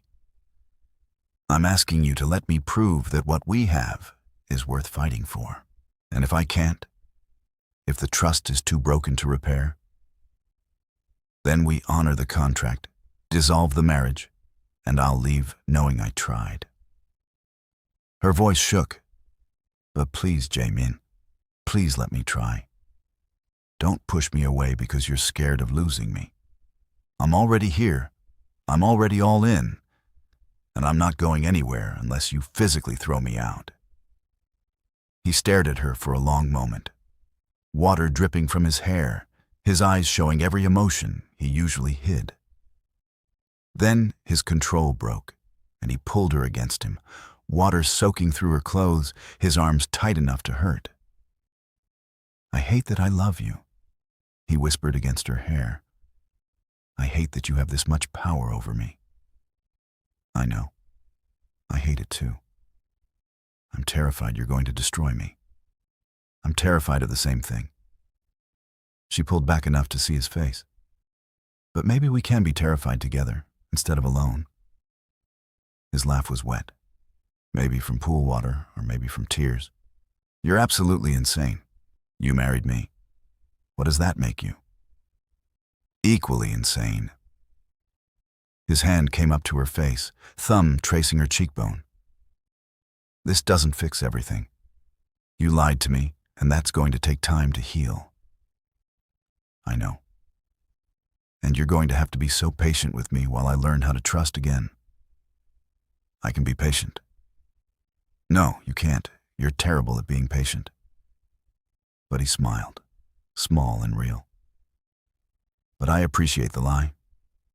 She laughed, and then she kissed him, tasting chlorine and whiskey in relief. He kissed her back like he was drowning and she was air, desperate and deep and full of promise that maybe, possibly, they could build something real from the wreckage of their lies. When they finally pulled apart, both breathing hard, he rested his forehead against hers. I need you to promise me something. Anything. No more lies, even small ones, even omissions meant to protect me. If we're doing this, really doing this, I need total honesty from here forward. I promise. Total honesty, even when it's uncomfortable. Good. Then, honestly, are you still planning to work with Hannah to publish the investigation? Yes, but only the parts that expose your uncle and the trafficking operations. Nothing that implicates you in anything except being the one who brought them down.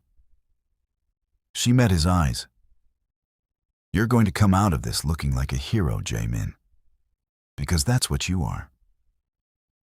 His expression was complicated. Doubt and hope and fear all mixed together. Heroes don't usually come from families like mine. Maybe that's exactly where the best heroes come from. People who know the darkness intimately and choose light anyway. He pulled her close again, and they stood there on the roof under Seoul's stars. Two broken people trying to build something whole. Two liars learning to tell the truth. Two scared hearts deciding to be brave together. "Come on," he said finally, taking her hand. "Let's go inside before you catch pneumonia from your wet clothes. You're the one who pulled me into a pool hug. I have no regrets about that." He laced his fingers through hers. "Also, for the record, we're renegotiating our contract." "Oh, the no falling in love clause is void. Clearly, we both violated it beyond repair." Martina laughed, and it felt like freedom. "What are we replacing it with? How about a try to be honest and patient while we figure out what we're building clause?" That's terrible legal language. Good thing I have excellent lawyers. He pulled her toward the elevator. "Also, the separate bedrooms thing needs to be renegotiated."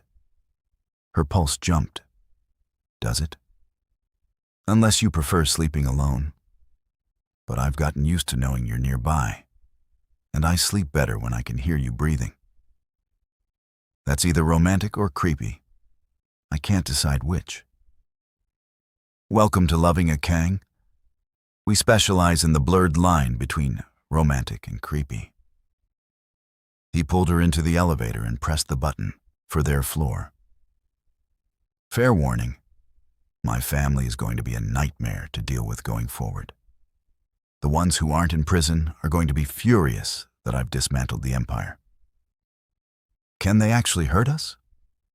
"They can try, but I'm very good at protecting what's mine." His arm came around her waist, possessive and warm. "And you're mine now, Martina Kang. Fully, officially, no more pretending it's just business." Is that a statement or a question? Both. I'm claiming you and asking if that's okay in the same breath. He turned her to face him. "So? Is it okay that I want this to be real?"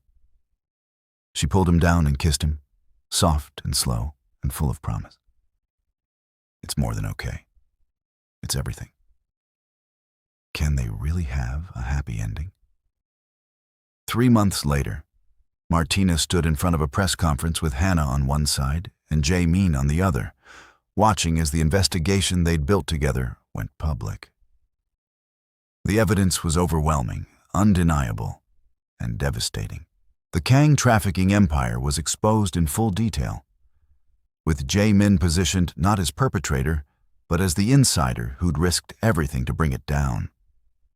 The fallout was immediate and intense. Stock prices crashed, board members resigned or were arrested, and subsidiary companies dissolved overnight. The Kang empire, as it had existed for 3 generations, was effectively destroyed. But from the ashes, something new was building. Jae-Min had already announced the formation of a new company focused on legitimate real estate development and tech investment, with mandatory ethics oversight and complete financial transparency. Half the profits were designated for victim services and anti-trafficking organizations. It wasn't redemption, exactly. The damage his family had done couldn't be undone. But it was a start.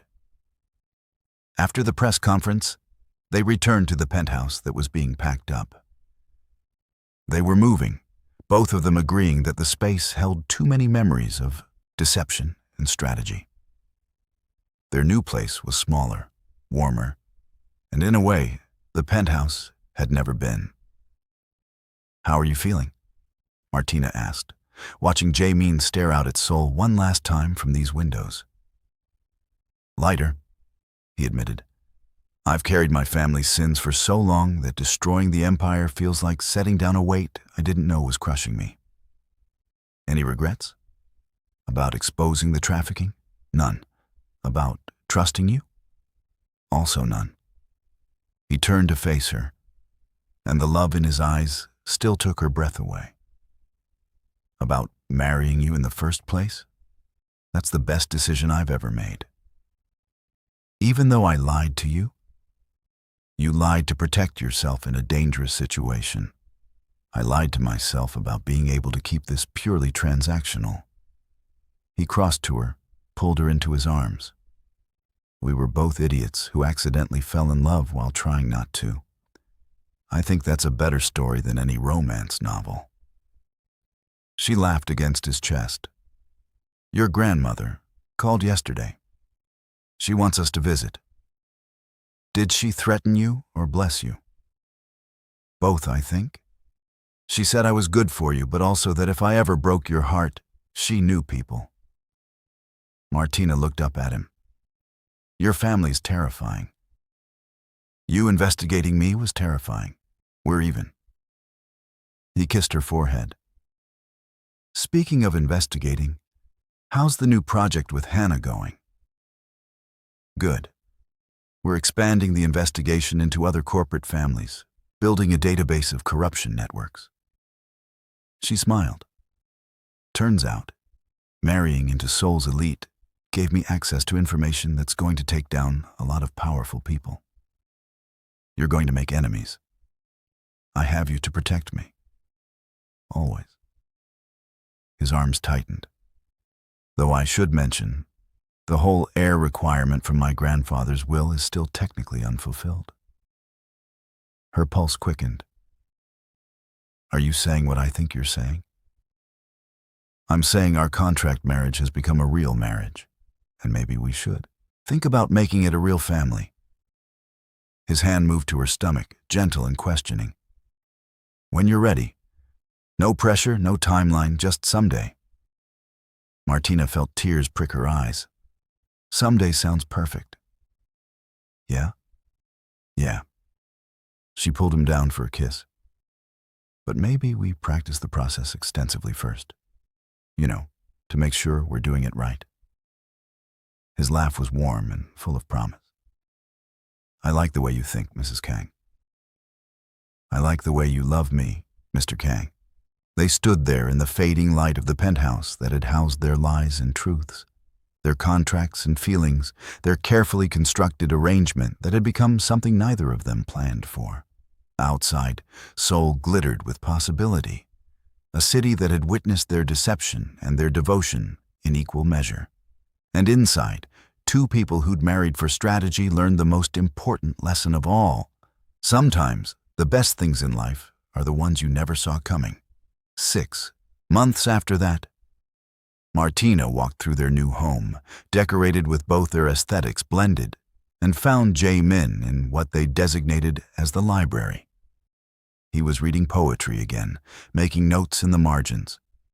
And when he looked up and smiled at her, it was pure and unguarded and home. I have news, she said, holding up a small white stick. His eyes widened, moving from her face to the test and back. We're having a baby? The book fell from his hands as he crossed to her in 3 long strides, picking her up and spinning her around. We're having a baby. We're actually having a baby. She laughed, holding on to him. You sound surprised. We've been practicing diligently. I'm not surprised. I'm overwhelmed. I'm terrified and excited and so happy I don't know what to do with myself. He set her down carefully, hands going to her still flat stomach. There's a whole person in there. A very tiny person, but yes. Our person. His eyes were wet. Martina, we made a person. We did. Apparently, we're good at more than just taking down criminal empires. He laughed and kissed her, soft and reverent. I love you. I love you so much it still scares me sometimes. I love you too. Even though you're a reformed Mafia heir with trust issues and a tendency to solve problems with excessive strategy. And you're an investigative journalist with a hero complex and a talent for getting into dangerous situations. He pulled her close. We're going to be terrible parents. The absolute worst. Our kid is going to need so much therapy. Mountains of therapy. They laughed together, and Martina thought about how far they'd come. From strangers signing contracts, to partners bringing down empires, to lovers building a family. It wasn't the story either of them had planned, but it was theirs. Messy and complicated and absolutely real. And in the end, that was all that mattered. The contract marriage that should have been simple had become the greatest love story of their lives. And they were just getting started.